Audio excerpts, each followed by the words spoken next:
Hi everybody, welcome to another edition of Triple Threat Talk. Here we have a very special guest with us, former OVW heavyweight champion Jason Wayne. Jason, thanks for being on the show. Not really. Alright, real quick, for those of you watching, if you don't know about Jason Wayne, real quick, for our viewers, tell us about yourself and how you got to OVW. Obviously, I'm a former Marine. I did 4 years in the United States Marine Corps. During that time, I decided to chase my childhood dream. I came around Marine enlistment time. I decided I wanted to do something different. I wanted to chase something. I wanted to do something as a child. I said, one day go to major organizations, WWE, TNA, one of those, and I decided that this was the best place for me at the time, about wrestling. I moved here. The day I got out, July 10th, 2010, I came straight here and started the Nick Dinsmore beginner's class, actually like 2 weeks later. Another question is about what weeks ago, now we switchblade as a new OVW championship. So what are you going to do to get that title back? Well, right now I've got Nick Dinsmore on my mind. He's done me wrong 2 weeks in a row. He took me out with my title to get the title in the first place. He took me out again with it last week. So he's on my mind right now, and I'm wanting a little bit of payback on him before I got to him. All right, thanks. I want to thank Jason Wayne for the interview real quick. This is Jason Wayne. You're watching Triple Threat Talk.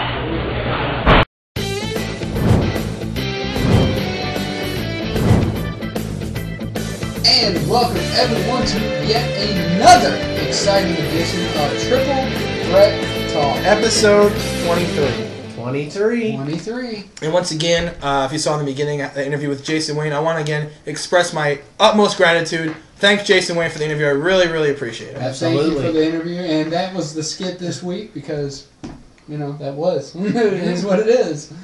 But, a lot of stuff going on this week. Got a lot of stuff going on. Some sad news and some good news. A lot of hot topics this week, and we're going to get to that a little bit later on. But, of course, as we always start the show, we have viewer questions. Let's go to PostMaster. Alrighty. From the Michael Cage. Michael Cage. Who is the worst wrestler, in your opinion, in pro wrestling history? Wow. I think it might be a toss-up between the Brooklyn Brawler and Gilbert. I think so. Well, I mean, Brooklyn Brawler. Yeah, but he was the greatest jobber ever. Yeah, he was built that way to be like a jobber. And Gilbert was supposed to be a joke, so... Yeah. I'm trying to think of the worst wrestler of all time. I mean, it is a tough question. Yeah, because, I'm trying... Go ahead. What you got? No, I just... one that pops in my mind is Muhammad Hassan. He was terrible. I'm going to go with same route you did. Someone that I thought they would build up, and they didn't. And, they were like, oh, this guy's going to be epic, and he's not. It's probably... This is tough, because it's like... You're trying to think of somebody... if you're in... Like I said before, if you're in WWE, you're obviously good enough to be there. But there's probably some people that, you thought they'd be good, and then just kind of fell through. Yeah. Maybe someone like... Maybe like... We're on air. Well, I mean, it's not his fault. Maybe like Draws, just because the fact you want him to succeed. Well. And it's kind of sad the way it happened, so... I really can't think of anybody at this point. It's a tough question. You should be able to answer. You're supposedly an expert. Supposedly. You failed. All right. If the three of us... Oh, that's okay. Were pro wrestlers... Mm-hmm. Impossible. What would your... Oh, that's a good question. What would your finisher, theme song, name, and storyline be? That's a very good question. That's a loaded question. How much time we got? We got all night. Okay. I kind of have always liked I like the Doctor personality. Of course, I took that on in DWA. I think my theme music would be my DWA theme music. Kevin Rudolph, Let It Rock. But I think my finisher would be... the finisher I had back when, because, face it, we were backyard wrestlers. I mean, all of us. As kids, we all did this. I lifted them up. Remember Dale Wilkes, the Patriot? I lifted people up and kind of did like the Uncle Slam. Lifted them up, but on the way down, put my elbow across, their lower neck, and then slammed down. I called it the Uncle Choke Slam instead of the Uncle Slam. I thought you picked the Gary kid. But I think my storyline would be kind of like an omniscient kind of thing, like nobody surprises me kind of deal. Okay, I've had this for a long time. My name would probably be either Big B or Hurricane, because that's my persona. My theme song would be Walk You Like a Hurricane, that's what it is in DWA, like you said. Finisher, I've gone between like a diamond cutter kind of thing, like cutter, or I've always had like a Batista bomb, like a Big B slam, like a power bomb. Storyline, I kind of like a storyline, probably like maybe like kind of like Razor Ramon. Like come in as the bad guy, kind of like get because I've always gravitated towards the heel character in WWE. I always have. I just like I think it's like a lot more fun to be the bad guy in the company than it is the good guy. So my name would obviously be PostMaster Jones. That's been my name for years. My finisher kind of goes along with the first part of my name. It would be the Express Delivery. That's the name of it. It's pretty awesome.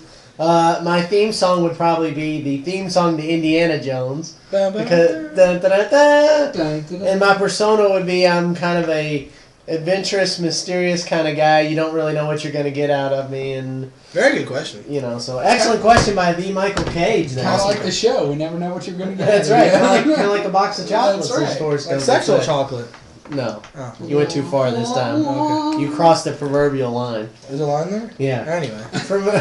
From Against All Odds 20, if AJ Styles, the phenomenal one, went to WWE, what kind of success would he have, if any? I don't know. It's kind of hard to tell with the WWE because, like I said, they try to push people and then they stop.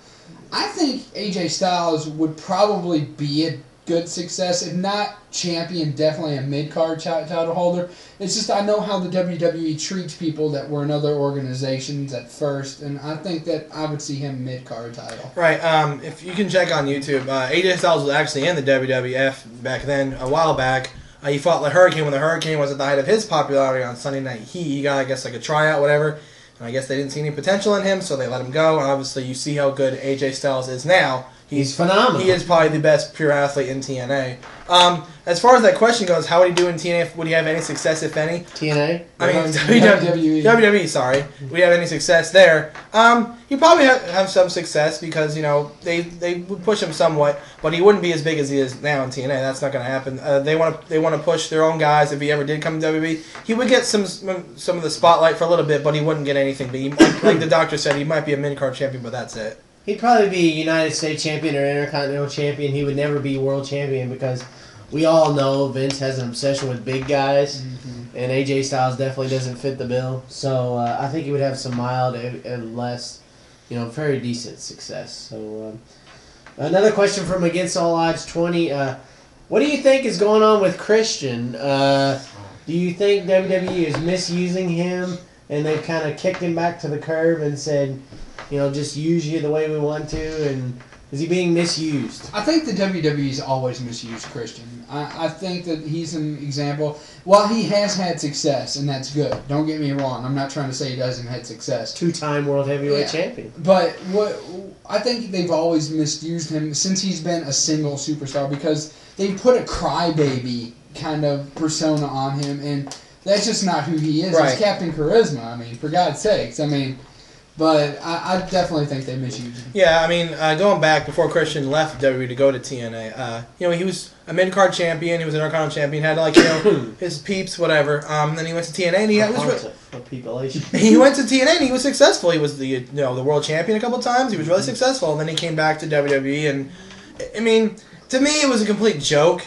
He came back to ECW first of all, the rebranding, which in my opinion wasn't very good, and then of all that. You have a guy who comes back to WWE who's part of one of the, if not the most popular tag team of the Attitude Era, Edge and Christian, and you hear Todd Grisham go, "Oh, it's Christian," like, "Oh, it's no big deal." Like, that's just poor in my opinion. Well, look where Todd Grisham is now.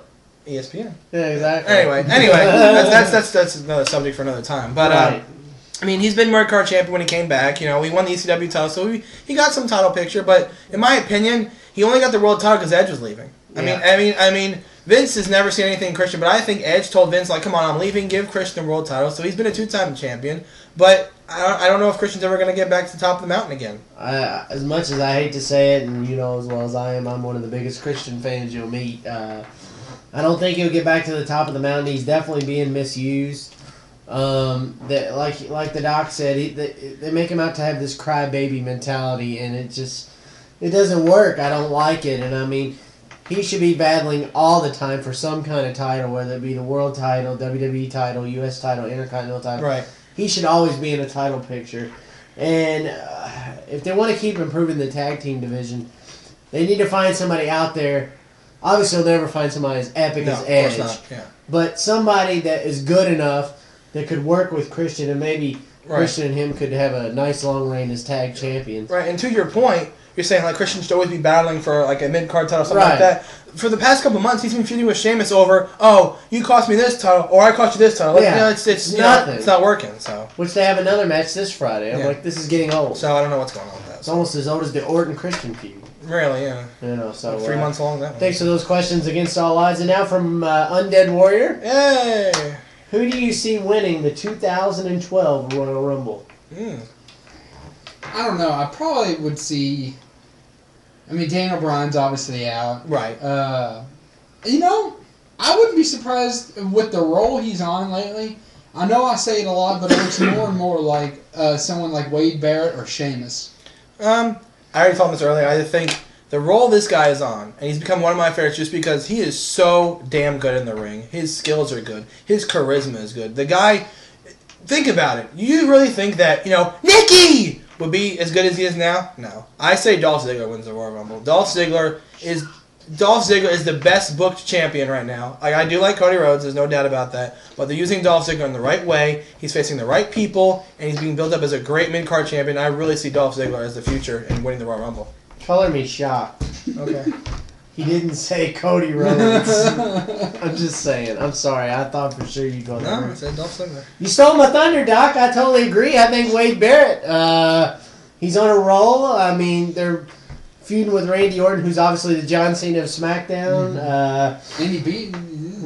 Whoa! Watch it. I mean, Watch she it. beat Sheamus, yes. Yeah, he beat Sheamus, yeah. So, There I we mean, go.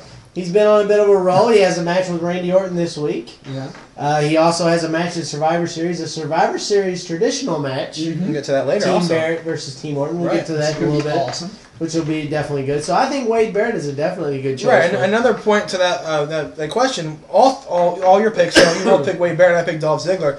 Regardless of who wins the Royal Rumble, whether it's my pick or your all's pick, towards maybe like after Survivor Series, maybe in like December, they need to start building that person up, making it look like, okay, if this person did win the Royal Rumble, they could have a legitimate shot at becoming champion at WrestleMania. Right. So they need to do that with I think that's somebody. going to start. So, Which, by the way, oh, Triple Threat Talk is going to WrestleMania. Well, those two are. Yeah, we'll be down there in Miami, Florida for WrestleMania. We're going to try to go to Access, so if you want to meet us there, we'll be there. So We'll be there.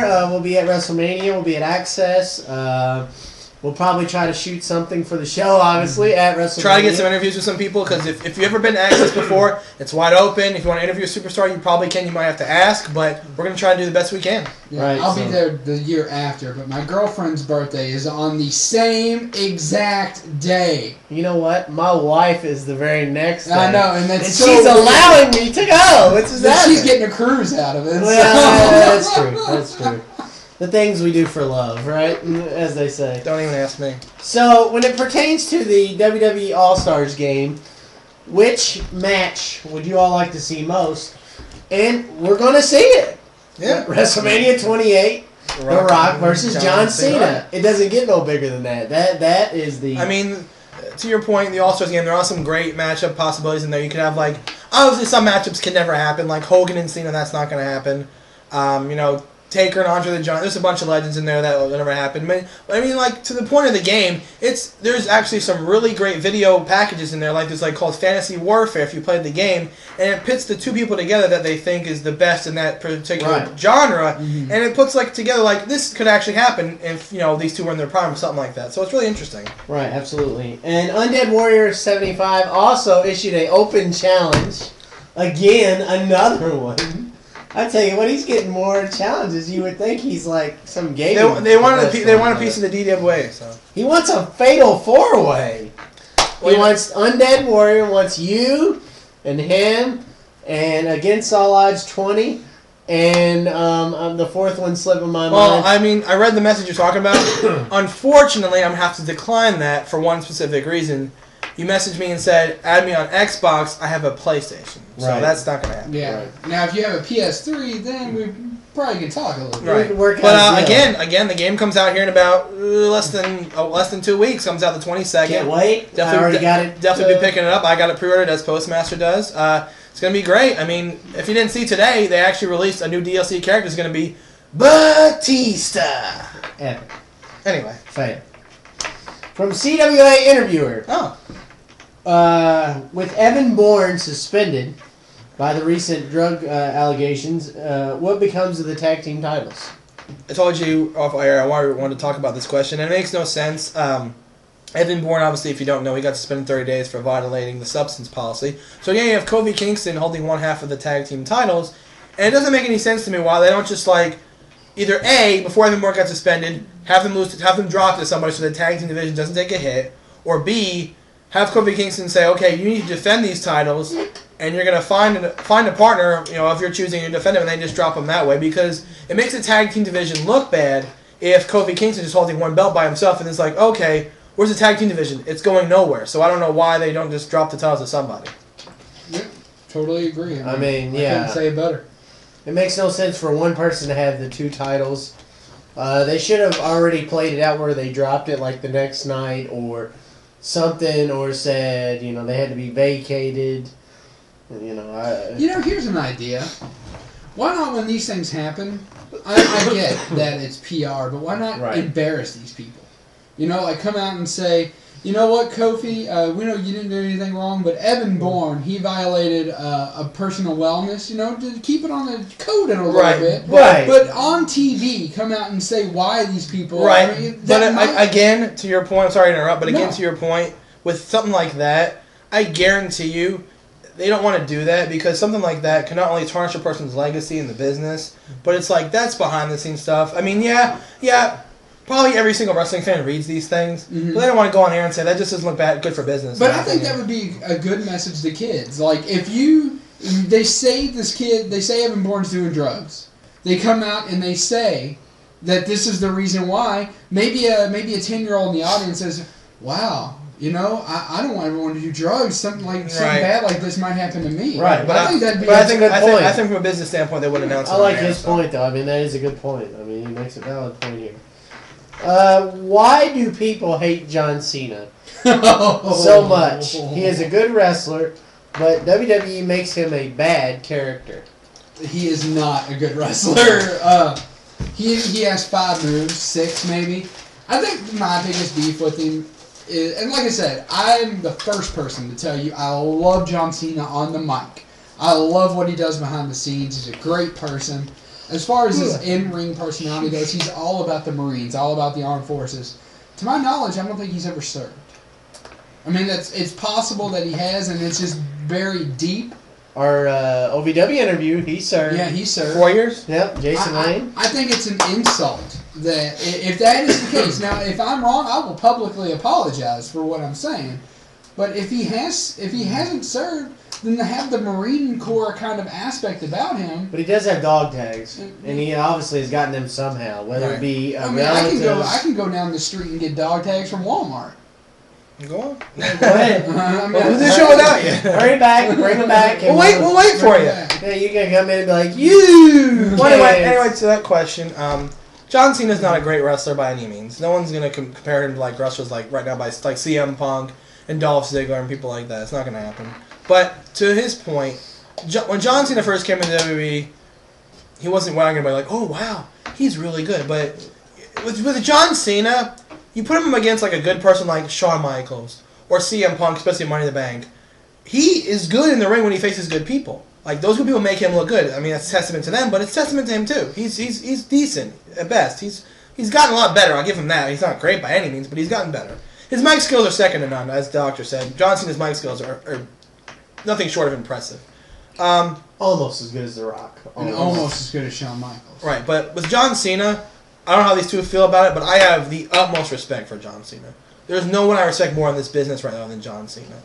But he's not like a bad character. I mean, he's for the kids because the kids buy his merchandise, and that's fine. WWE makes a quick buck. But to that question, John Cena, I think John Cena is going to be the face of the company for the rest of his life. I mean, no matter if he's champion or not, John Cena is the WWE. Well, it's not that they make him out to be a bad character. They just make him to be too kid-friendly. If they would let him open up like when he was the Doctor of Thugonomics, he would be epic. Because when he was the Doctor of Thugonomics, he was awesome. And I mean, I realized that was in a different era. You could get away with more then than they do now, and they try to dummy it down now. No offense, Domo. I mean, I think he's a good wrestler. I realize, he only has 5 or 6 moves, as you said.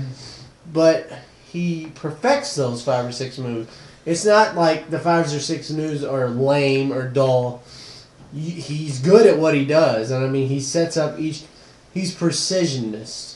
His precision and timing is what I think sets him apart of the rest. So. To that point, there's worse wrestlers than John Cena, that's for sure. Oh, yeah. So. I'm not going to tell you he's the worst. Right. There's definitely worse wrestlers than John Cena. Right. And the CAW interviewer also asked if possible, he'd like to do an interview with you regarding DWA. All right, just message me on YouTube. Why not me? I'm the director. Come on. You're a fan. Just go to YouTube. Just ignore these two. Just go to youtube.com/BigBNJ88. Shoot me a message and set it up, or I'll get back to you on that one. He gave us the night off. And what? So with that being said, I guess Big B, it's your turn to anoint the viewer of the week. I know who it better be. Viewer of the week? Yeah. I go with the call interviewer. He asked good questions this week. You have another? You have another one? CAW interviewer? Yeah, you have another one? Huh? CAW. Well, you've already named the viewer of the week. I can't do the viewer. Do you have an opinion? I do have an opinion. Who is it? JBL. JBL? I'm with you. I think it should be Michael Cage. So we have 3 viewers. It's 3 viewers. Well, see, we're gonna have to do because it's the viewer of the week, not the viewers. Well, I'll go back to the questions. And it was your week, so it was your week. It was your Look at week. the questions. See, we love our fans. Well, we love all of you. We love to spread the love to everybody. CAW interview did ask about W12 and John Cena and Evan Bourne, which are really good questions. I like those. Right. What about Michael Cage? Michael Cage asked the 2 very good questions. About who was the worst wrestler in history, and if we were a pro wrestler, what about Against All Odds? He asked if AJ He's Styles already been asked about Christian. Right. Well, can he be in more than Well, one? he can, but He's let's spread it out a little bit. I proclaim CAW interview viewer of the week. All right, CAW. CAW interviewer, you are our viewer of the week. So with that being said, thank you guys again for the questions. Remember, feel free to leave all the comments and questions you want on YouTube and on our Facebook page, Triple Threat. Facebook.com/Triple Threat. That's why I do it. Yeah, exactly, because I screw it up. So with that being said, I guess we move on to some news that we really don't like to cover, but we have to cover. It's by far nothing even comes close this week to the biggest story, not just in sports, but right now in America.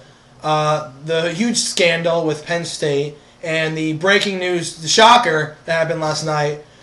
Joe Paterno was fired by Penn State. That's right, Big B. 1 week short. 1 week after Joe Paterno becomes the winningest coach in FBS history, a scandal that could destroy the entire legacy of Penn State breaks about a very sensitive subject in child molestation and Jerry Sandusky. And we had to be careful how we handle this situation on the show. Yeah. But, it is a despicable act. Right, and absolutely. Several despicable acts. I think the total's up to 8 or 9 now. People I think so, yeah, forward. 9. And it's nothing short of despicable. Right. And like I said, local talk, I'm going to steal his words here just because it's so important. If you have kids, make sure you talk to them about if anything happens to them, they can tell you anything and they won't get in trouble. Because these people, these pedophiles, they guilt people, they guilt victims into saying, your parents are going to be mad at you if they find out this happens. No, you need to make sure if you have kids that is not the case. Right, absolutely. These are great. That was excellent. It's ridiculous that so many people knew and didn't say anything. Like, for instance, that graduate assistant who saw it with his own eyes and didn't do nothing about it. He went home and said something to his father and said, I saw this, should I say something? And because his father was a friend, it was swept under the rug and nothing was said. Even Joe Paterno knew about it. Yeah, he informed the AD. Big whoop. Joe Paterno, you're a better man than that. You're supposed to be one of the greatest living legends of all time when it comes to college football, and you report it to your AD? No. You report that to the police. Yeah. Same goes for you, McQuarrie. You call 911 right then and there. Actually, you beat the guy up that's doing it to exactly. the kid, and then you call 911. Right. Because, trust me, if it had been me that caught the guy, I would have pulled a knife out and chopped the guy's you-know-what off. because I don't think I would have gone that far. Because I don't stand for anything to do with messing with a kid. Right.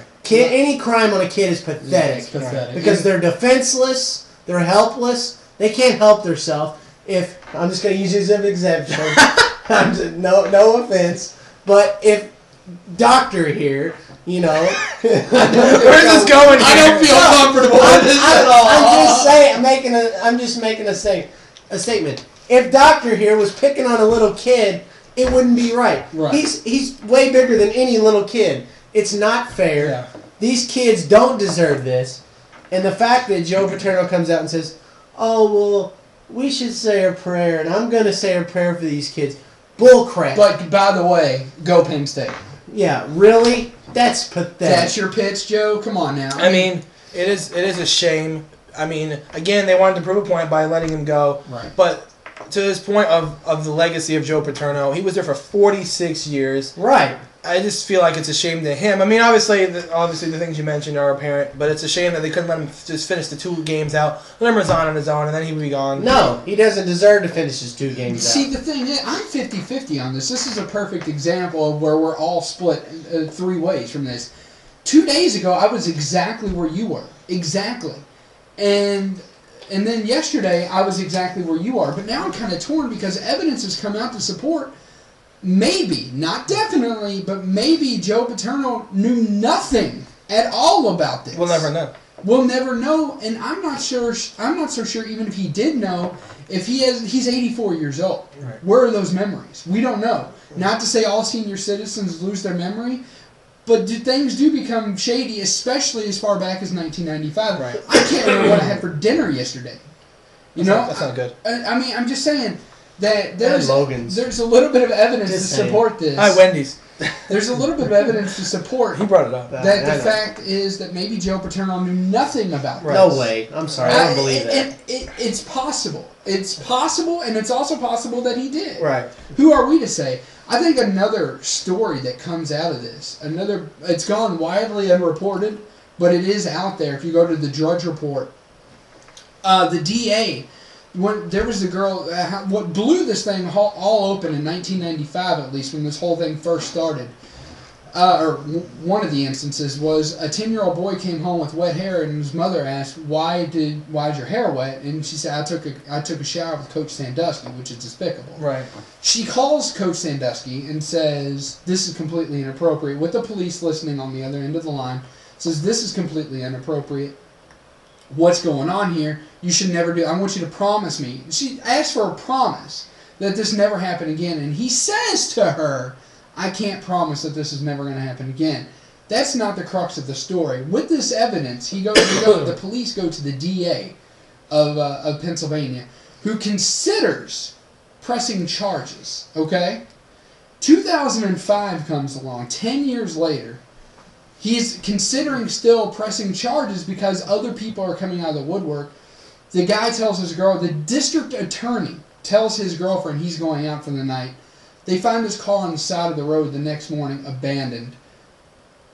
They find 6 months later, they find a laptop floating in a stream, turns out to be his laptop, with the hard drive missing. July this year, the DA that never was heard from again is pronounced dead. They never found this man's body alive. They've never found him again. He disappeared in 2005. Has never come forward since. They haven't found him. Gee, I mean that's crazy. Shocking. Yeah, it's right. crazy. Yeah. And So, I think another thing that this was part of a charity. The second mile is what he called this. What happens with charity? What do you do when you start a charity? What happens? good money. Exactly. right. Sunnyvale, Pennsylvania is out in the middle of nowhere. And this has gone unreported. This is me speculating. I'm not reporting this story or anything. Obviously, the crux of the story is the child molestation and how despicable and disgusting and pathetic it is. There's no question about that. But I think a very feasible and viable question is, where's the money that went to that charity? Right. Why do NFL prospects play at Penn State? Exactly. Was there some $50 handshakes going on there from that charity? And again, like we said before, like you'll never know the true story about it. I mean, obviously Joe Paterno was gone from Penn State, so they're never gonna do a complete investigation. Maybe they will, maybe they won't. I know this is a rough topic to talk about. Again, we really value our viewers, so if you want to leave comments either on the YouTube page or the video, or you want to go to facebook.com/triplethreattalk, leave your opinion. What do you think about this whole Joe Paterno scandal? We'd love to read your feedback. So Right, absolutely. So I don't know. There's really not a lot you can say. It's a topic that, pardon my language, it pisses me off. Right. It does. I mean, it's despicable. So let's transition from something that pisses you off to something that really gets your gears going. You know what I'm talking about? Well, then, let's talk about the most, well, I should say, supposed to be the most epic college football game. And that would be... I think it was. I think it lived up to the hype. It was... Hercules and Zeus. Yeah, it really was. It really was. It's funny because you have two teams that have great offenses. There were no touchdowns. And I think that's the key to the defenses. Of course, LSU Alabama is what we're talking about. The final score in that one, LSU wins 9-6. It was field goal in overtime. Field goal bowl 2011. And I think it was everything it was hyped up to be because both these teams do possess. Of course, we missed it, but not by much. It's not like we were completely wrong. Right. What do y'all take from that? I mean, that was a great defensive display. I mean, again, I can go pros and cons here. Great defenses across the board. No touchdowns were scored. Right. Great defenses by both teams. It's kind of a shame to see Alabama lose, not only because they were at home. They had so many opportunities to take the lead in that game. They missed so many field goals. I mean, one was blocked, I think, and one was a long shot. They should have made their field goals. That hurt them in the end. But LSU played fantastic. They played they played great defense when they needed to. And they stepped it up just a little bit. They proved why they are the best team in college football by winning that game. And I'm not trying to throw jokes out at your team, but I'm just saying this. I think this is a very good question. For those people in our audience that might be a casual sports fan that watches for our wrestling coverage, and they happened to hear a couple weeks ago the Seattle Browns game that ended up being 6-3. Yeah. Why would one of them say, okay, there were only field goals there. Why was that such a terrible game, but this such a good game? What would your response be to someone like that? You think about it. Okay, I'll go for the college football first. Right. LSU and Alabama, before this past game, they were the two best teams in college football. Obviously, Alabama dropped, and Oklahoma State's number 2, I believe, right? Right. Okay. They're a college team. They're both college teams. Great defense. That's why the game was 9-6. Their defense is so good they can't stop them. On the opposite side, Cleveland and Seattle's offense is abysmal. Right. And to maybe the point, Seattle's defense isn't that bad, and neither is Cleveland's, but the offense is just abysmal. Right. Seattle has no offense. They don't. DeMarce Jackson's not that good. We should have never lost Matt Hasselbeck. I still disagree with that decision. Cleveland doesn't have a really good team either. So the 6-3 is just because the offense is just so bad. Right.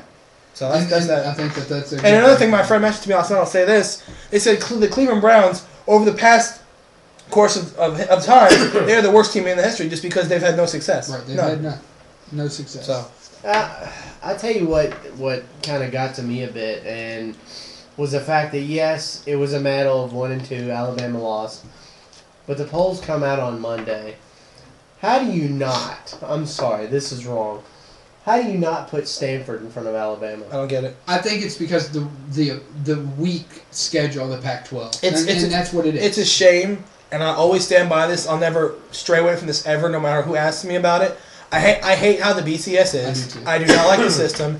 It is completely stupid that, because Stanford didn't play a good enough team, they can't jump to number 2 even though they're undefeated. Same thing with Boise State. It's completely ridiculous. Stanford is undefeated. They should be number 2, right behind LSU, but instead they're number 4. And there's when they do there was talk yesterday that when the BCS comes together and they renegotiate their television contract for the next couple of years, to do away with automatic bids. So, just because you win a weak conference doesn't mean you go to a BCS bid. I think you take the top 10. I think you may have mentioned top 12. I think you may have mentioned on the show before. I'm not 100% positive, but I think you mentioned it. Say you take a tournament bracket, and you have the top 16 teams, and battle it out. That's how you should determine the champion. Not this BCS computer stuff. That makes no sense.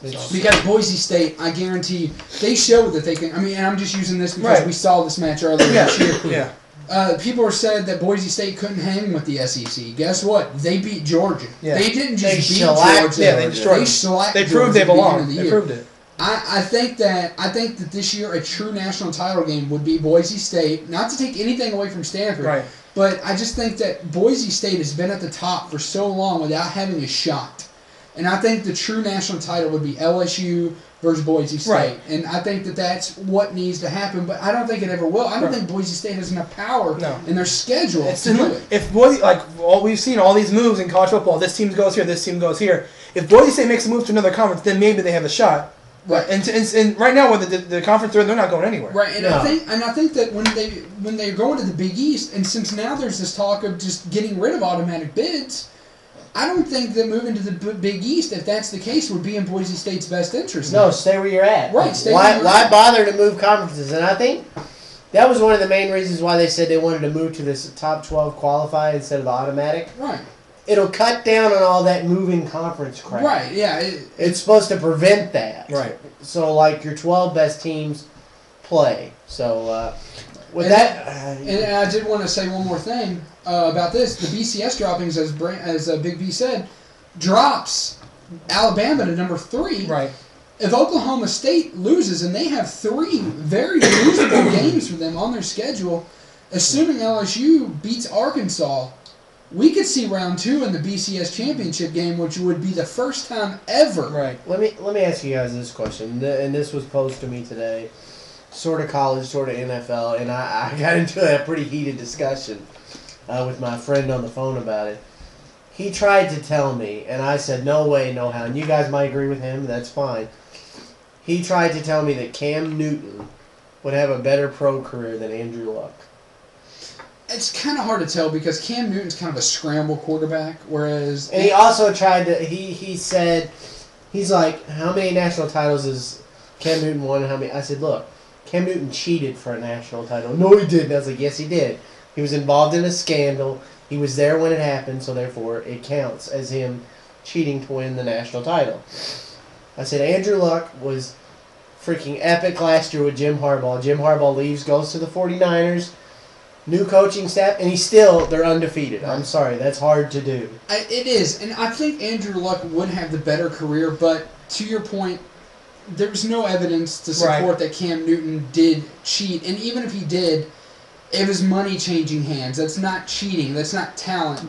That's not paying off somebody to win. That is cheating in an amateur sport. And again, to your point about who have a better pro career, Cam Newton or Andrew Luck, you really can't tell. Because sometimes people don't transition well from college. Look at that. I can't remember the name. It escapes me right now. But that quarterback from Hawaii that was really good a couple years back. Colt Brennan. Colt Brennan, exactly. What's he doing now? Nothing. He was amazing in Hawaii. I thought he was the offense though. Right, but again, to my point, you could be a great quarterback in college. You can go to the NFL and completely lay flat. Oh, absolutely. That's happened more times than not. I think Andrew Luck might have the better career, but like I said, I just can't see it being called cheating when you go down to the wire with a team like Kentucky or Vanderbilt, like Auburn did both times last year. There's no way to tell who's going to have the better career until Andrew Luck gets in the NFL. Yeah. So. He said he would be a flop, too. I was like, no way. No, he's not going to be a flop. I'll tell you that right now. He was comparing him to Chris Leak. I said, you're out of your mind. No, absolutely not. Yeah. So anyway. Some other things in the NCAA, just real quick, some noteworthy games. Northwestern beats Nebraska for 28-25. I tell you what, I like this Northwestern team as far as ultimate blockbusters. These guys, you cannot take Northwestern for granted. Yeah, I think they will roll you over. I think all the broadcasters at ESPN had a party on that day. Like half the staff at ESPN went to Northwestern. I mean, Illinois got beat by Northwestern. Iowa's been beat by Northwestern. I pretty much think everybody in the Big Ten has been beat by Northwestern recently. This team is just, to use an NCAA March Madness term, these guys are bracket busters. Yeah. Cincy beats Pitt in the Big East 26-23, keeps Cincinnati undefeated in conference. And Oklahoma State gives K-State their second loss in a row, 52-45 in a close one. What do you guys think? Do you think Oklahoma State might lose one of their next 3 games? Yes. I definitely think it's possible. Yeah. They're not going into Norman winning that game. I don't think so. Moving on, just real quick, a side note. The World Series of Poker wrapped up this last Tuesday. P.S. Heinz from Germany wins $8.3, I think, or $8.9 million over Martin Stasko from the Czech Republic. Of course, it's held every year at the Rio in Las Vegas, and congratulations, P.S. Heinz. That is no small accomplishment. Yeah. So now to your favorite part of the show, and NASCAR. As you say, I'm turning left. I'm going left. The chase for the Sprint Cup Series is definitely heating up. Yet again, Tony Stewart showing why he's the man. I mean, right now, it's down to 2. That's it. There's nobody left. I mean, there's people on the field, correct, but it's 2 races left. You're down to Carl Edwards and Tony Stewart, and that's it. Tony Stewart has a 3-point deficit to overcome. 2 races to go. Phoenix and Homestead. Tony Stewart is on a roll. He's won 2 straight races. He's backing up what he's saying. There's a lot of good bantering back and forth between the two. For example, the promoter for Texas Motor Speedway put together like a boxing type atmosphere for these two. They had boxing lockers set up, and Tony actually wore his boxing robe and Vicky said smoke on the back. That's awesome. It was pretty cool. But to give you an idea as far as what I mean is good humor, tell you they're good sportsmen with each other. Carl Edwards put a package of Oreos and a Coke in Tony's locker.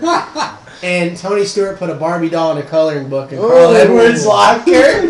And then they had a poster, a boxing poster. You know how they have like the stats for each one? Right. And Carl drew a beard and mustache on Tony's face.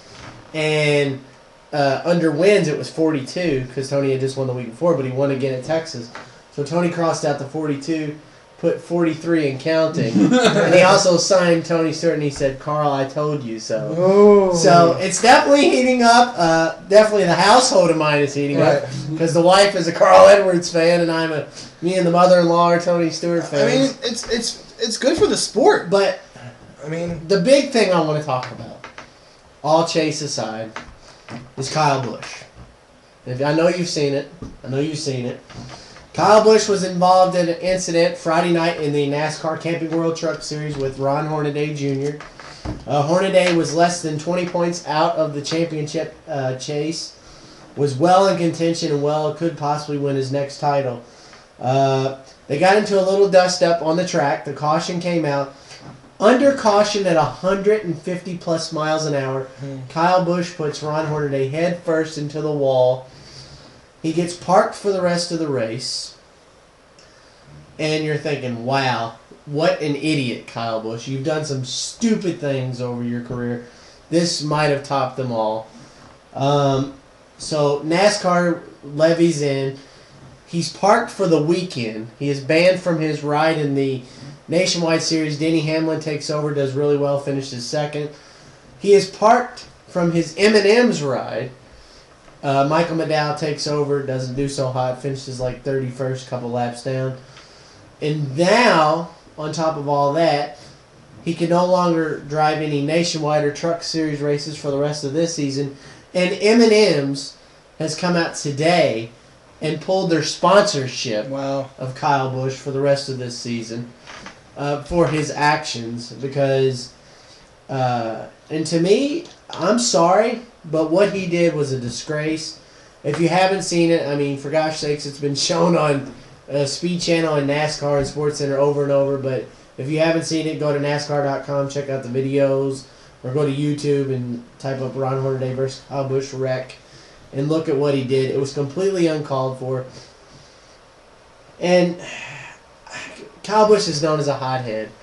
And, you know, he has a temper. And he lets it get the best to him, and this time he crossed the line, and he went too far. So I guess going into the last two races, the biggest two stories obviously is the chase, Tony versus Carl, and what's going to happen next in the Kyle Busch saga. I mean, Kyle Busch, your life is kind of like as the world turns. I mean, we don't know what's going to happen next. Is he going to lose his ride permanently? Is Joe Gibbs going to give him the proverbial boot out the door? And who's going to win this championship? I told you last week, I'm sticking with Smoke, and I'm going to ride him to the Pine Pony to the end. So I think maybe we should start up a new kind of superstition. If you sign PostMaster's car, you're going to win the championship. Like I said, this is good for the sport. You have two guys. It's heated up. It's very close. It's great for the sport. It's great for NASCAR fans. And, you know, like you said earlier, and like you were saying, their rivalry, it's a good rivalry. They're not like... Yeah, they're not out there pushing each other in the walls. You know, putting each other in the wall, cussing one another, talking... They're talking crap, but it's a good, you know, like I said, they're bantering about it in a good way, not a bad way. Right. So, Interesting to see. Phoenix this week, Homestead next week. We'll see what happens. So now, move on to the gridiron, the pigskin, the NFL. I've been waiting all the time to do this. So look on the screen. Doctor, what happened? Doc, it's okay, buddy. You don't need a shoulder. While Postmaster consoles the doctor, Postmaster goes 9-5 in his top domo. I went 9-5 this week, so I gained a little bit of ground. And the doctor is still top dino. He's only one game up on Postmaster. And the doctor went 7-7 this week, so not such a great week for top dino. Let me ask you this. How does a man have such a phenomenal week, 11-2, go to barely 500 this next week? You didn't believe me last week. I said he cheated. It's a fluke. It's just, I don't know, just bad luck, I guess. Good luck to bad luck. Anyway, so I guess week 9 was interesting. Yeah, it was. We had a couple of them, definitely. A game that I was on the edge of my seat for because I know I picked that one and you all picked another team, so I was happy they won. The Ravens go into Heinz Field, win with 8 seconds left, send the Steelers home in a disappointing fashion. That was a fail by the Steelers because it's supposed to be one of the most vaunted defenses in the league. Excuse me. They give up a late touchdown with 8 seconds to go. And to that point, there were so many calls against Baltimore that should not have been, or no calls. How is this going downfield? Ike Taylor, guess what? This is pass interference when you're grabbing on Torrey Smith's jersey. I'll go into that just real quick because I can go on this all day. When I watch a Steelers game, especially when they're at home, and if you're a Steelers fan, I'm not trying to offend anybody. Not at all. I'm being completely professional here, but it seems to me every time Pittsburgh is the home team, all the calls go their way. That's crap. Let me tell you why. Let me explain. Okay, perfect example: the hit on that Ryan Clark put on. Who was the player that Ryan Clark hit? Help me out here. He got the $40,000 fine. It doesn't matter. Is it Roman Harper, wasn't it? Moot point. Anyway. Ray Lewis blatantly helmet to Hines Ward and nothing happens. Bullshit. I'm sorry. And you all talk about calls their way. No. There was a ton of calls that went in Baltimore's favor. I'm sorry. I totally disagree. There were helmet-to-helmets all over that game. But I personally don't see how... There was a blatant helmet-to-helmet by Ray Lewis and Hines Ward. No penalty. Apparently, has there been a fine released? I haven't seen a fine. That's a complete and utter... no, that's awful. When a player goes down in injury, though, like we saw in the second quarter or the second half, a Baltimore player goes down, and the Pittsburgh people are cheering. That's disrespectful. I don't care how you try to justify it. That is disrespectful. You talking about fans? Yeah, the fans. Yeah, because they hate Baltimore. It does not matter. It doesn't matter. If a U of L, that day that a U of L player went down last week, I'm a UK fan, and I hate U of L as much as most UK fans do. I wanted that player to get up. I did not want his neck to be broken. Yeah, I don't care. I don't care who it is. The fans at Heinz Field should be ashamed of themselves. I don't care what sport it is. I don't care if it's baseball. I don't care if it's basketball, football, tennis, lacrosse. I don't care. Right.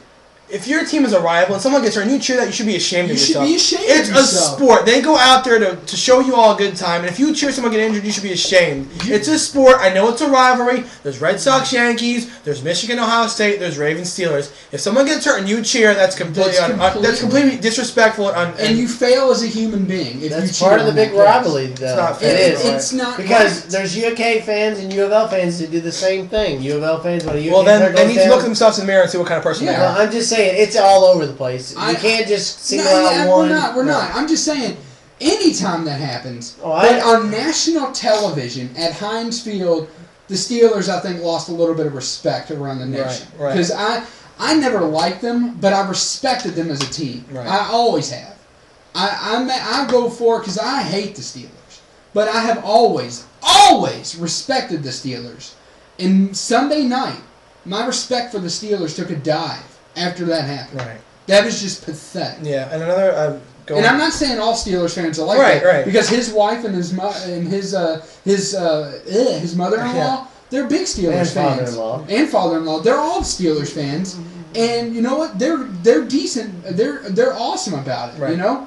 I'm talking about the people in the middle of Pittsburgh, in the crap, at Heinz Field. They are despicable and should be ashamed of themselves. Two more marquee games I want to get to before we go to the Week 10 picks.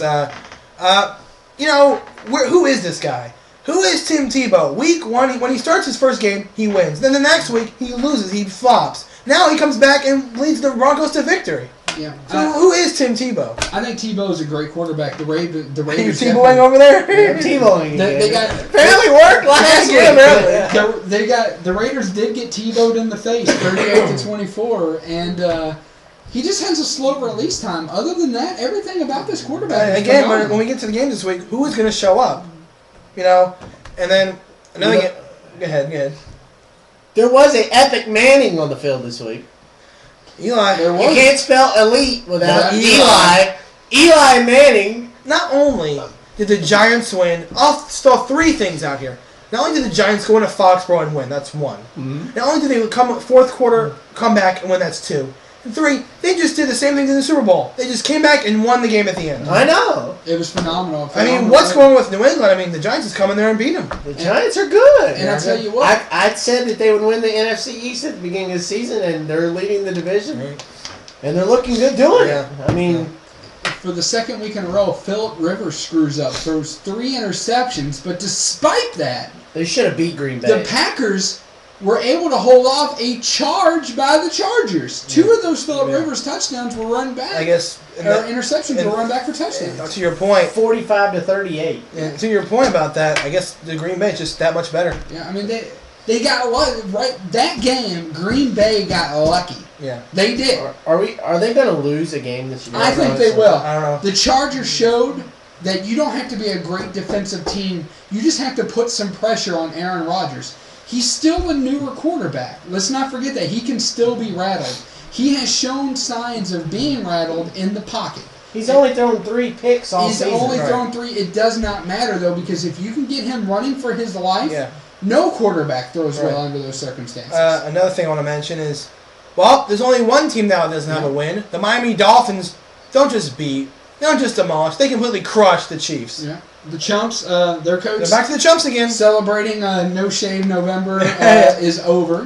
He now has to shave his mustache off. By the way... And his beard. The Suck for Luck campaign continues. Yeah. 0-9! 0-9, the My Little Ponies. But the score in that Dolphins game, 31-3. So, moving on to Week 10, the Pick'ems. And as you can see on the screen, we'll take a look here, obviously. Since there was a game tonight, we already picked on the Facebook Triple Threat page. We all picked San Diego in a unanimous decision. Right, so that's done. So we'll move on from that, and we'll start with you since you're still top dino. The Arizona Fighting Cardinals against the Philadelphia Fails. Philadelphia, without a doubt.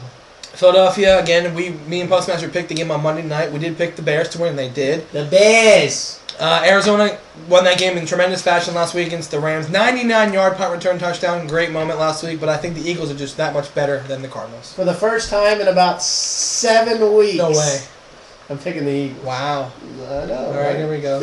A game, it's going to be tough to pick, but... The Jacksonville Jaguars against the Indianapolis My Little Ponies. Oh, this is tough.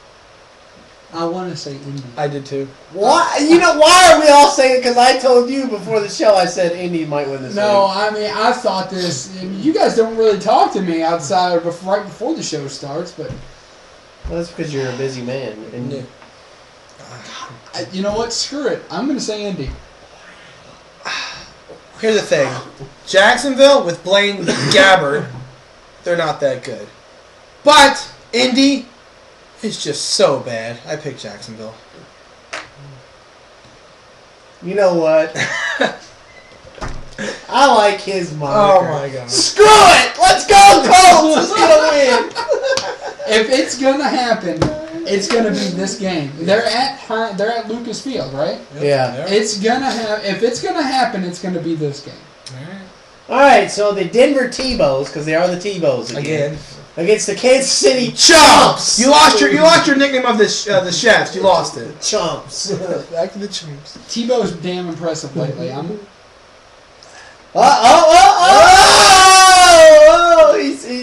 He wants to. Some tough games this week. Come on, Tebow. Use your Tebow. Yeah, I do want to say Tebow. I'm going to say the Broncos. I knew it. Tim Tebow. He's had one good week, one bad week, and one great week. And I say the Chumps stay the Chumps. I picked the Broncos. I picked the Broncos. Probably one of the best games of the week. Surprisingly. The Cincinnati Bungles against the Pittsburgh Steelers. We got great chemistry going on with Andy Dalton and A.J. Green. Yeah. However, that however. veteran defense of the Steelers, their front guys, I think win the battle. Like what I was talking about earlier, Aaron Rodgers is still he's still able to be made rattled. I think you're going to see that trend continue on Andy Dalton. I think Pittsburgh does it. This is a tough game because right now, Cincinnati is tied for first in their own division. Really? It's a three-way tie, though. Well, actually, they have a game lead because Pittsburgh. Well, yeah, them and the Ravens. Yeah. I mean, the Bungles, they're tied for first. Really? Really? No one saw that coming. This is going to be a great game. This is going to be a tough pick just because the fact, if the Bengals win, they stake their dominance in that division, and Pittsburgh drops to 6-4. I don't see Pittsburgh dropping 6-4. I picked the Steelers. I picked the Steelers. The Buffalo Bisons against the Dallas Cowgirls. This is going to be a tough match. This is at Dallas, right? Yes. It is for that in reason. the big stadium. This is at the Jones Dome. It is for that reason. I like that. reason alone, I'm going to be picking Dallas. But this is going to be a great game. It's going to be a great game. I mean, was anyone really impressed with Dallas beating Seattle last week? No. Seattle stinks. Buffalo got trounced by the Jets, though. Go Jets. I just picked Dallas just because they're at home. They're in the Jones Dome. I picked I Dallas. like that name. I really like it. The Jones Dome. Probably another one of the good marquee games of the week. The New Orleans when the Saints go marching in versus the Atlanta Falcons. They weren't the Falcons last week. No, they haven't been the last couple weeks. Why did they change their name? I don't think Julio Jones has near the week. Julio. I don't think Julio Jones has near the week he had last week. He was sitting on that, and I will say he deserved it. I'm not hating on the guy at all after being out that long. Let's be honest. They did play the Colts. That's true. They did. It's not saying much. They did play the Colts. For that reason alone, I'm going to go with St. Louis. St. Louis? St. Louis. They're not playing St. Louis. I'm sorry, New Orleans. Oh, fail! Well, the funny thing was, not only did he pick it, he said St. Louis. He goes, yeah, St. Louis. Like, I really believe that. I think that. I'm going to go with New We Orleans. should write that no contest No for that pick. contest. No contest. Can they really have a three-way football game? It could be a draw. We all mess up from time to time. Yeah, we do. But I'm picking Atlanta. I've been great all I'm picking Atlanta, and here's why. New Orleans' road record is not very good. If they were at home, I'd definitely pick the Saints. But since the Saints are on the road, I'm going to have to go with the Falcons. I love the Falcons, but this week I'm going with Drew Brees and the Saints. Okay. Probably the first of two, because we have two this week, toilet bowl games of the week. Double toilet. The St. Louis Lambs versus the Cleveland Brownies. I think Sam Bradford's getting a little bit back on the horse. He has a powerful new weapon in Brandon Lloyd. I think the St. Louis Rams pulled this one. Lambs? The Lambs. Man, just can't get anything right. I know. Both teams are bad. They're just bad. Cleveland stinks, so does the Lambs. But I say be a lamb and pick the Lambs. Bad. Really? They're really bad. Oh, this show's going downhill very fast. Oh my god. I picked the Lambs, and I don't even think a lamb goes bad. It's a sheep. So I failed again. Alright, the second toilet bowl game of the week. Oh my The God. Washington. Welcome to Triple Threat Lamb.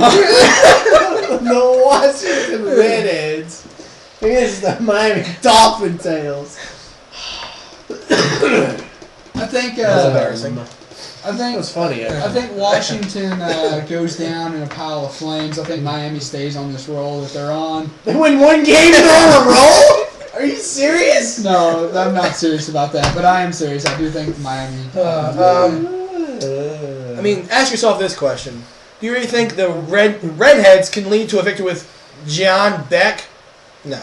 Is he in relation to Glenn Beck? No. Oh, okay. No relation. Just check. I say the Dolphin Tails stay a fail, and I go with the Redskins. Whoa! I go with the Miami Fails. Dolphin fails. Yeah. So at this rate, you're the only one that's picked out a sequence, so you could potentially become top dino this week. Or tie me for it. The Tennessee Two Steps versus the Carolina Cam Newton. Go Cam Newton, Carolina. Wow. Woo! That's a huge pick. Here's the thing about Tennessee. The basis of their offense was Chris Johnson. He's terrible. He hasn't really done anything at all. But the addition of Matt Hasselbeck and how he is playing football at the helm of quarterback and throwing to the receivers of Tennessee who aren't very good, but he's making them look good. Tennessee is one of the better teams in the AFC. I go with Tennessee. I go with Carolina. Whoa! And yet again, let's see, this could be the big week for him. Or I could just flop. Could. Let's hope he flops. I hope If I flop, Top Dino is over.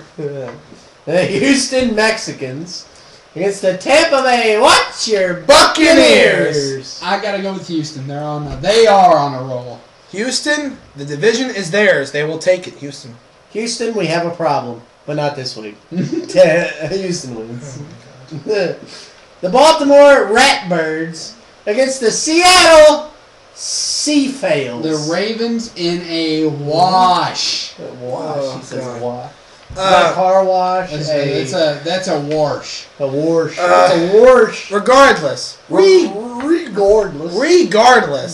Seattle is playing at home. That doesn't matter. They can be playing at home. They can be playing on the moon. They're going to lose to the Ravens. The Ravens are going to crush them. Here's another interesting game, but I think the Lions are a little bit on a downward spiral.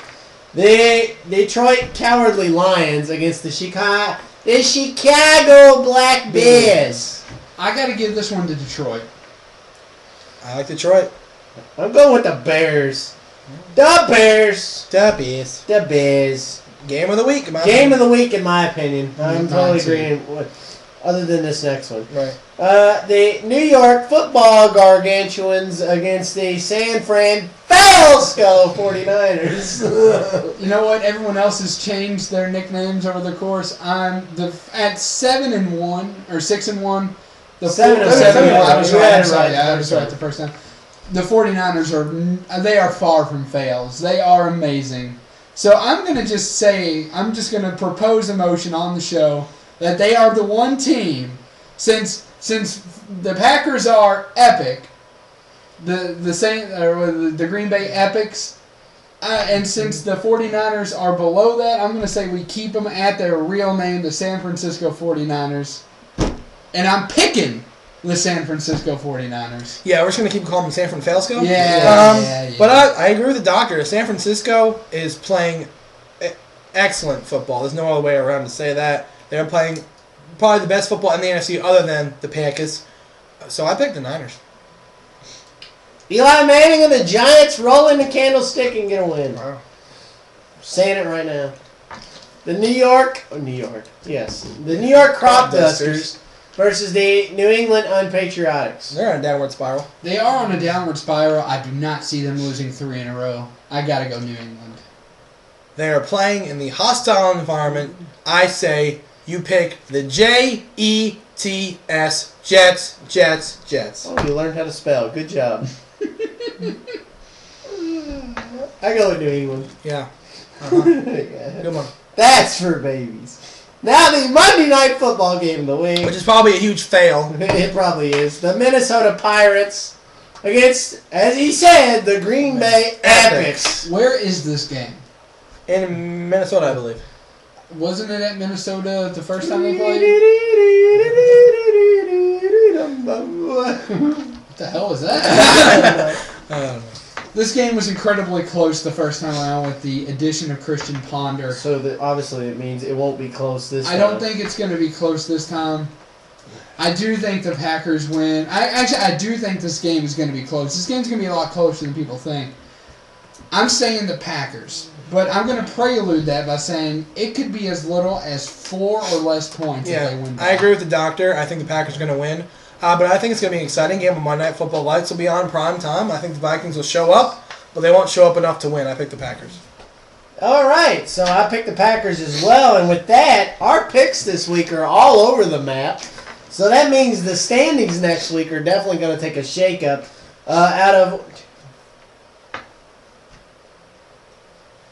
Out of 17 games, if I'm counting right. What's the bye week this week then? I don't think nobody's on a bye. I think out of 16 games. Out of 16 games, We only agreed unanimously 8 times. Wow. Okay. So there's going to be some changes. There's going to be some shakeups in the standings. Could Big B make a big push for We'll see. top Dino? Will Doctor continue his reign on top? We'll see. Should be interesting. And now- Magic 8 Ball says yes. And now we move to wrestling, and now something new to the show this week. I actually checked out OVW, and I obviously saw at the beginning of the interview. We were interviewing OVW now. I went there last night by myself and checked out some of the talent. Again, if you live in the Louisville area, you can check it out this Saturday at 1 o'clock and 9 o'clock on WBKI, I believe, Insight Channel 134, I want to say. I'll post a link on the video just to make sure. And again, if you don't live in the Louisville area, definitely check out ovwrestling.com on Mondays. Mondays, they put up the actual episode on a stream on their website. That way you can check it out. Right. So a few notes from this past week's TV taping. I'm not going to go in depth because I want you to check out the show for yourself. Alex Silva faces Rocco Bellagio for the TV title. So a pretty exciting match there. Right. Jason Wayne had a match against James Ono. Oh no. Uh-huh. And the big thing of the night is, last week, again, the link is right there in the description. You can check out ovwrestling.com for the last week's episode. Last week's episode, there was an elimination match. Nick Dinsmore defended his OVW title and ended up losing to Rudy Switchblade. So last night, there was a big celebration of Rudy Switchblade. I definitely recommend you guys checking that out this weekend or Monday if you're not in the Louisville area. Right. Great stuff last night from OVW. Definitely check it out. Absolutely. So moving on from OVW To the WWE. which, by the way, to mention OVW, some big news regarding OVW. Some definite congratulations are in order. They are now the official training and I guess you could say AAA affiliate.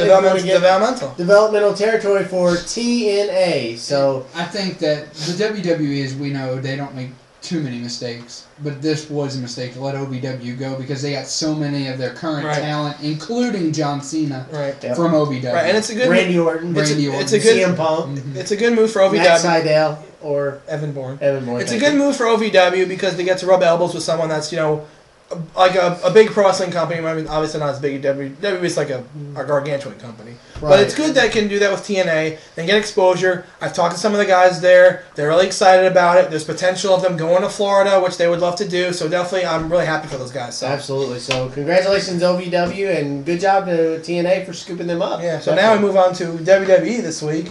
And again, SmackDown, the little things here and there.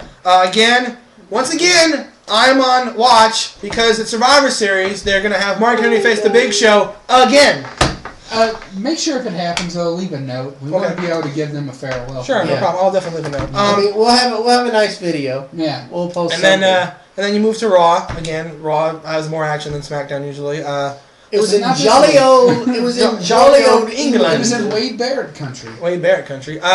This week, a few things happened here and there. John Cena teamed with Zack Ryder to take on... Woo! I know it. To take on The Miz and R-Truth in the main event. I don't know these people. Yes, you do. Anyway, running along here. Would you shut up? What have I told you about that? Anyway, that was pretty interesting main event. CM Punk and W had a good promo in the ring. They're going to face each other at Survivor Series for the WWE Championship. That looks pretty good to me.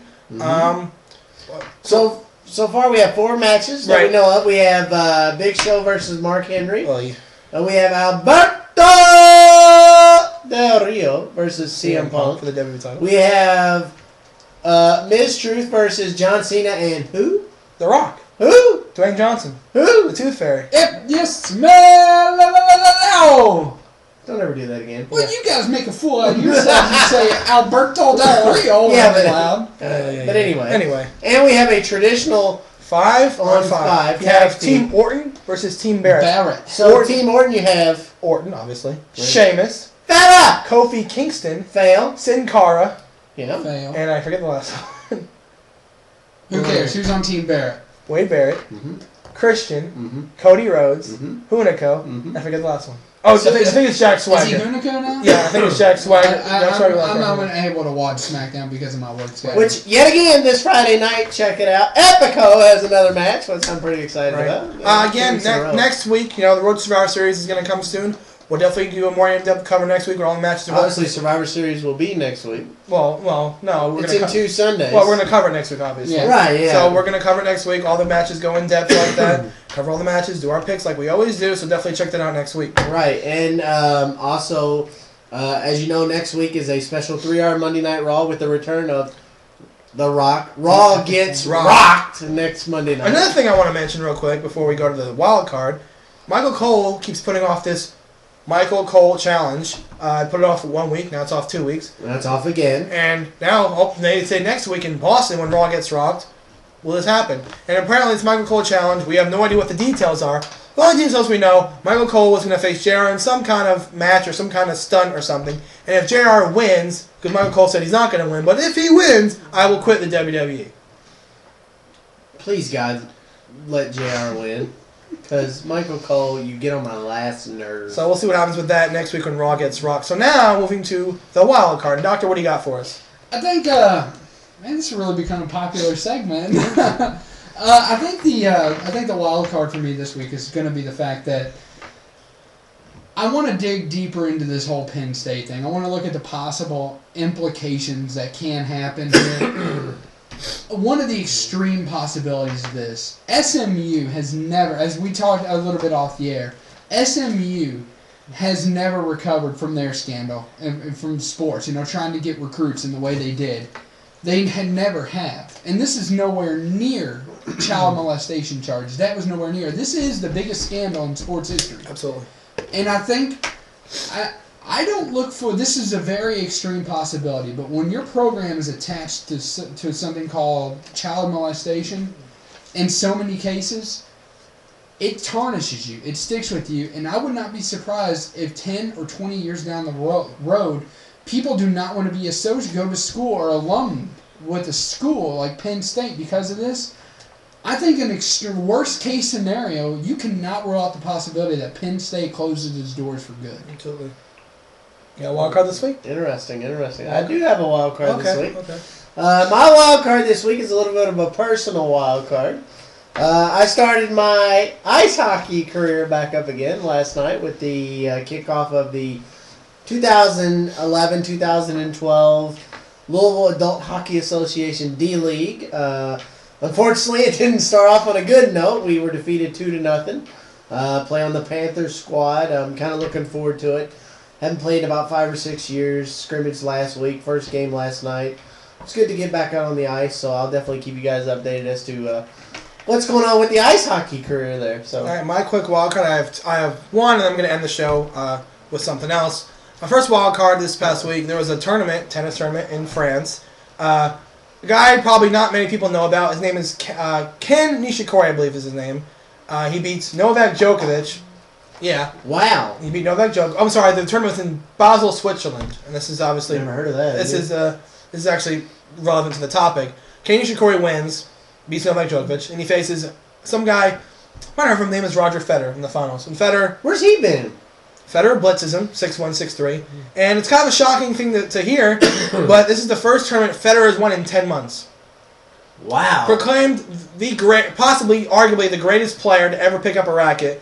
His first tournament he ever won in 10 months. So, congratulations to him winning the tournament, but again, that's a shocking thing to hear that he hasn't won a tournament in 10 months. So, absolutely. Before we close the show here, I want to end it with obviously, no one likes to do this, but a somber end right here. We lost one of the greatest this past week. Smoking Joe Frazier died this past week, obviously.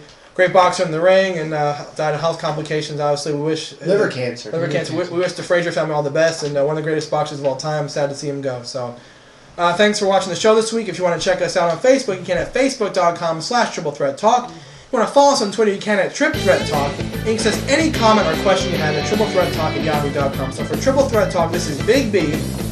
Manager Joe. And the doctor. See ya. See everybody. Once again, thank you, Jason Moore.